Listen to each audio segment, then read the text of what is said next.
Hey guys, welcome back. It's Ginger, and if you're new here, hi, I hope you're doing well. Today I'm going to be starting a new series called Let's Talk, and it is going to revolve around talking about series that I've read and whether or not I recommend them to you guys. So today's Let's Talk is going to be about the Shatter Me trilogy, the original 3 books, which are Shatter Me, Unravel Me, and Ignite Me. I have not read Restore Me, and so that will not be included in this review, but do keep in mind that this series is continuing, so that might be something you're interested in knowing. This series came out originally in 2011 and has been continuing on since then. Originally it stopped after Ignite Me, but last year Tahara Mafi came out with Restore Me, and this year Defy Me is coming out, so the series is continuing on. This is a YA dystopian, so if you're into that kind of stuff, it kind of gives me X-Men vibes in a way. A little bit, not exactly. There is a new government and things are going on that are much different, so you could go Hunger Games if you're a fan of that, Divergent, that kind of stuff. It is a YA dystopian, and pretty much the scene of the entire series focuses on Juliet, our main character, and she has the power to kill with her touch pretty much. And so we find her in a very distraught state in the beginning, and we watch her grow and see how she accepts having this power, and if she does accept it at all. So that is the main gist of this series. I am going to break this down into a general view of Shatter Me, the first book, and then go into the second and third books with a few more spoilers, and then wrap it all up with just the general consensus for the whole thing. So I will make sure to put on the screen if there are spoilers coming up, so if you do not want to see them, you can go ahead and skip to the next spot where there aren't spoilers. So I do own the first book, Shatter Me, and I read this in 2018 right here, and I love this cover, and I was mostly intrigued to read this because of Whitney over at Witty Novels. She made me pick this up, so thank you for making me read this series. But now we have a review to do, and I'm sorry if you're offended by the end of this, because I love you and I don't want to offend you, but this is my personal opinion, so we're gonna go on with it. Like I said at the beginning, this is about a character named Juliet who has a lethal touch, and in the beginning of this book she is in an institute, or kind of like an asylum, because her parents pretty much just gave her away because they thought she was a threat to society, and no one has wanted to deal with her because of that. And early on in this book she gets a partner in her cell, and his name is Adam, and from there they get taken to a place run by Warner, who is the son of the leader of the reestablishment, which is the new government. And pretty much things go down from there in this book. So I'm going to talk about the things I liked about this book first, and then go into the things I didn't like, and I'm going to keep them very basic so there are no spoilers.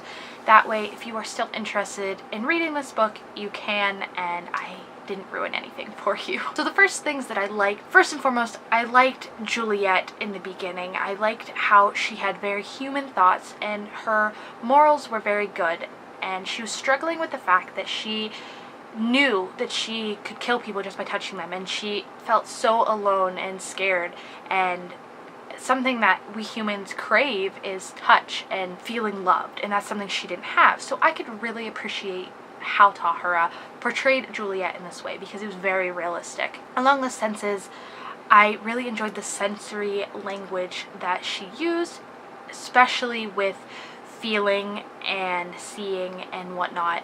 That language is very strong, and I like when that is used in a book to make it more enveloping of you, so you can really get in the characters' minds and how they're feeling and whatnot. So I really enjoyed that. Another thing I enjoyed was the overall plot of this first book. I think that Tahara took it in a very good direction, and there was a very interesting plot twist at the end of this first book that made me want to continue on with the series. It was pretty much that and the steamy romance that she incorporated in there, that paired with the sensory language is just like, I wanted to read more of pretty much just the romance, because it was very well written. Even though it was a teen romance, it wasn't like smut or whatever, I could still like feel Juliet's passion and whatnot because of the language that Tahara used. And now going into some of the things I didn't like, actually some of her writing I very much did not like. Besides the sensory language and how some scenes were written, I thought that her writing style was just a little too flowery for my liking. It was definitely a young adult style, and she uses a lot of strike-throughs in this story, and I think that's going to be a hit or miss for everybody. You're either going to love that aspect or hate it, and personally for me, I hated it. It made it very difficult for me to read and care, and it made Juliet contradict herself a lot, and I did not like that. I like a very strong main character, and I thought that that brought down from that strong suit. That was pretty much my biggest complaint, but I also really didn't like Juliet's personality as a whole. Besides what I talked about I did like, she seemed very young. She seemed very not sure of herself, and I know that some of the reason her personality was the way it was because of her growing up, but I think that it was a little too over the top, and I did not like that, and I did not like how vulnerable she was, and I thought that, I don't know, there was just something about her that I did not like throughout the first book, and that was a little disappointing for me because she is our main character. And the other thing going along with Juliet is she was very, very clingy, and again, I can see where this is coming from, but the way it was written, I found her very annoying. And so when you have an annoying main character, you're like, I don't know if I'm going to like this because I don't like the main character. So that is my generalness for Shatter Me, the first book in the trilogy, and I actually gave this book a 4-star-ish on Goodreads, and so it wasn't bad, but it obviously was not my favorite either. So now I'm going to be talking about Unravel Me and Ignite Me, so there are going to be spoilers coming up, and I will remember to actually put the time card here about where the spoilers will not be anymore. So if you are interested in this series and you don't want to hear anything, go ahead and skip to the end part. So I read Unravel Me and Ignite Me at the beginning of January, and unfortunately, Unravel Me is going to not have a lot of good things about it. This was my least favorite of the trilogy, and it took me so long to finish because, first and foremost, it was boring. It was slow. It was just not a good rising action part. And the only part of the book that was exciting for me was the very end, which, of course, is going into Ignite Me. So that was like 400 pages of nothing that I had to read. And in this building rising action part, Juliet was worse than the first book. She was completely so not able to grow up and so stuck in woe is me, and it was very annoying because was taught over and over in the first book and the second book by all the people that she's making friends with that she is worth it, that she is special, and she just refuses. Like, she relies on Adam, and that is it. That is it to keep her going and feeling strong. I did not like seeing our main character that weak, and it was just annoying the way that it was written, and I kind of almost DNF'd this book because of Juliet's issues in this book. The redeeming quality, and probably my favorite thing about this series, is Kenji, because he actually pretty much told Juliet to get over herself and stop being a whiny ass, pretty much. And so I was like, go Kenji, you know what to do. And it's kind of sad that Kenji was pretty much my only favorite character in this book, and that's because he was more real. He was the best written character, the best personality, the one with the most personality in my opinion. So that was pretty much the main redeeming quality of Unravel Me. But that goes into the fact that most of the other characters were very bland. They did not have personality. They just were there. Like Castle, who is supposed to be in charge of the area that Juliet came to, he did not seem like he should have been in charge. In fact, Kenji seemed the most like he knew what he was doing, and so that was super annoying. Castle was like 40 years old. He seemed like he was 20, and that really makes it hard to respect that person in power.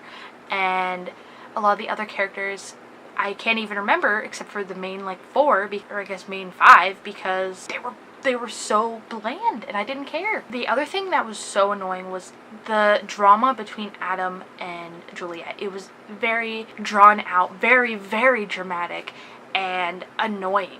honestly, like, there was just so much annoyance I had for this book, and I feel really bad because I think that this idea had a lot of potential, but this second book was just not good. I gave it a 2.5 or less. The most redeeming quality, like I said, was Kenji, and then at the end, kind of climax scene of this book, the second book, I really enjoyed, and we finally, at the end of book 2, see some redeeming quality about Juliet. And so that's, again, the ending was the reason that I was like, okay, I'm gonna read Ignite Me as well, because if it was not for that ending, I probably would have quit right there.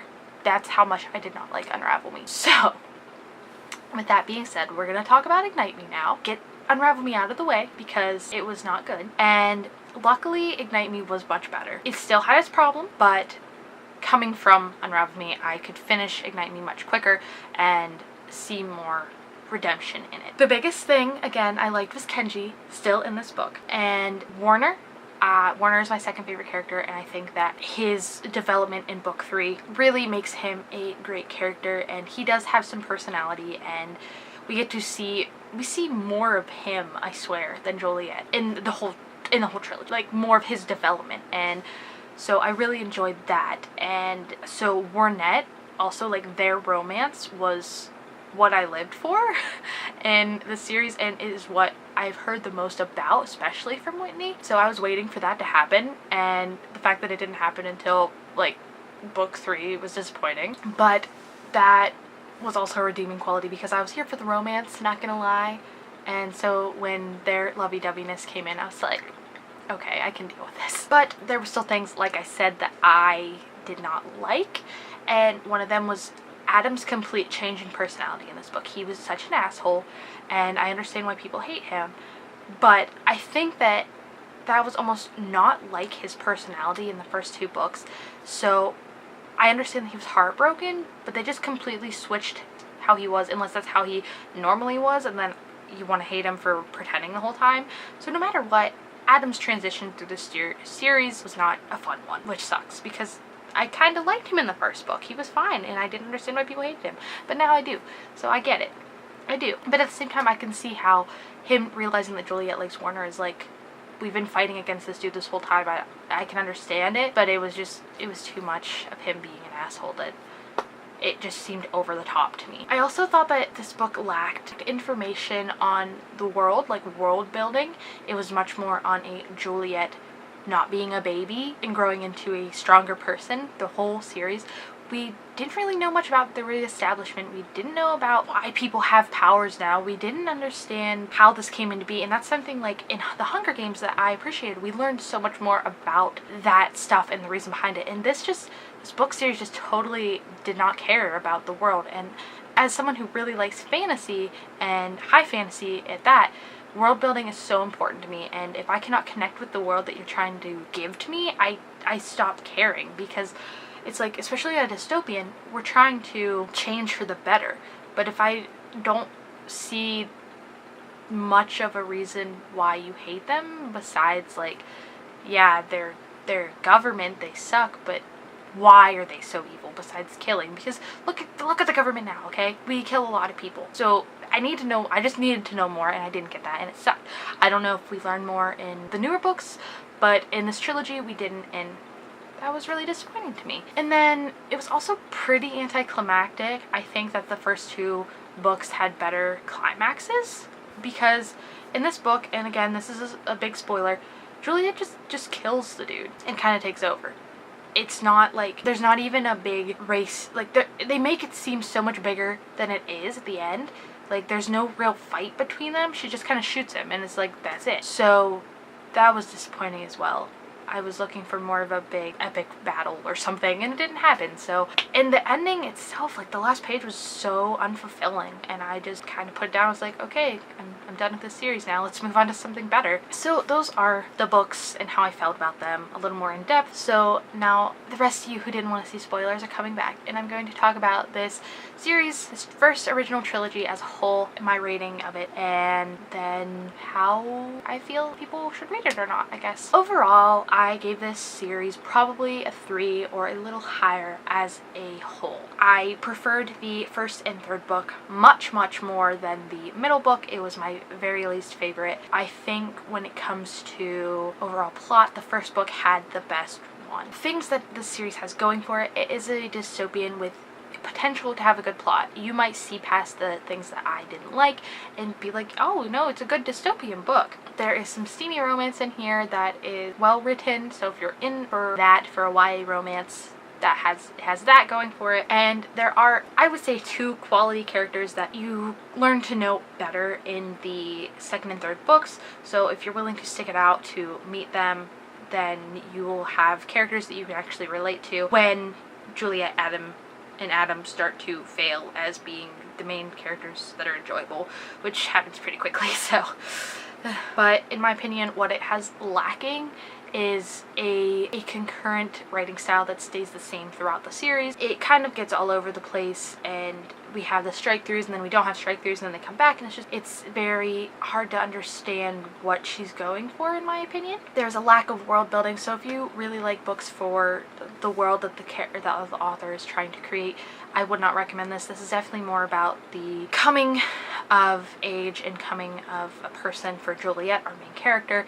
So this is more of a character-based book instead of a plot-based book and a world book, so keep that in mind going in. I think that our main 2 characters, Juliet and Adam, have not good main character qualities that leave them being undesirable as the characters we are seeing, especially Juliet, and she has a lot of issues that eventually will be resolved, but not even to their best potential. So if you can get past all of that first 2 book crap with her not understanding herself, then you will see her grow as a character eventually, and hopefully like that. But this isn't even a spoiler, because in trilogies the characters start out usually not the best and then they grow. So I'm just saying that the growth does not happen till later. And honestly, I think this is an anticlimactic series. It did not leave me very satisfied at the end. Unfortunately, this can be different for other people. Like I said, this is my personal opinion. Again, you might really like how this series ends and how it works. I did not. And if you have similar tastes with me, then you're probably not going to like the climax either. And before I go on and just say my recommendation or not, no, I'm not going to read Restore Me or Defy Me or continue on in this trilogy. It's just not for me. And it was just a struggle to finally finish this trilogy. So I don't want to put myself through reading something similar enough with the same characters that I'm not going to enjoy just to say that I read it and be able to review it. It's just not worth it to me. There are plenty of other books that I want to read and review, so I'm going to devote my time to them instead. I personally would not recommend this trilogy. However, we have to understand that I have different tastes than everybody else, and I accept that. And so if I were to recommend it, I would say you would have to be a lover of YA dystopian, and you have to be someone who likes love triangles and generic plots and personalities, very tropey. I think that a lot of people are either going to love and adore the series or hate it like I did. And I don't want to say I hated it, I just didn't like it, and I don't think I like it enough to keep it on my shelf, which is unfortunate. So yes, I will be unhauling Shatter Me. So if any of you guys are interested in reading this for yourselves and you want me to send it to you, go ahead and let me know. I will be willing to do that. And honestly, I think this is made for a younger audience, and those of you who read it when you were 14, 15, 16 are going to love it for nostalgia reasons and for the fact that at that age you definitely saw it differently. But as someone coming in as an older audience who has read plenty of YA series because of book 2, this one just did not do it for me, unfortunately. So if you are a younger booktuber or a younger reader, say around that age as I mentioned, or even just like 17, 18, I think you would have a better chance of liking it than I did. Or if you are fairly new to YA fantasy dystopian YA series in general, you might like this more than me. You can take my review for a grain of salt, or you can take it and acknowledge it for what it is. But I thought that this series had enough issues and, you know, buzz around the community that I wanted to make a review video for it and talk about my personal opinion for the Shatter Me trilogy. So again, stats up here. About a 3 rating for the whole trilogy. Would I recommend it personally? No. And if you are interested in reading it, I would suggest to be a lover of YA dystopian and pretty much a lot of those kind of tropes that goes with that. That would be my opinion. So there you have it, guys. That is my review of the Shatter Me trilogy, the original 3. So if you like this video, please go ahead and subscribe and like and leave a comment down below. I am looking forward to making lots of new bookish friends this year. And if you are interested in receiving my copy of Shatter Me to try for yourself, also let me know and I will try to get that out to whoever acts like they want it the most. Thank you guys so much for watching, and I cannot wait to see you in my next videos. So in the meantime, have a fun, lovely life, and I will see you then. Bye!